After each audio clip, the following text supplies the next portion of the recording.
Once your sugar mixture begins to boil and bubble, you can add your candy thermometer to the pot. While consistently stirring, you want to keep an eye out for a goal temperature of 245 degrees to achieve the delicious chewy caramel candies we're going for today. You'll be able to tell when you're getting close to being finished, because the caramel will start to look something like this. The thick consistency is definitely a relief after all that stirring. If you're looking to make more of a caramel sauce, you want to wait until your temperature reaches 230 degrees for a perfect caramel drizzle for anything that you may need. Once the candies have cooled and you can cut them, it's time to enjoy and share this delicious treat.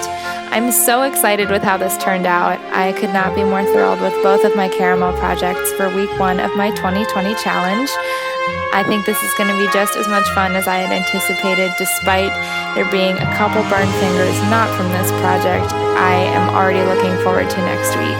Thank you so much for watching, and I will see you next time.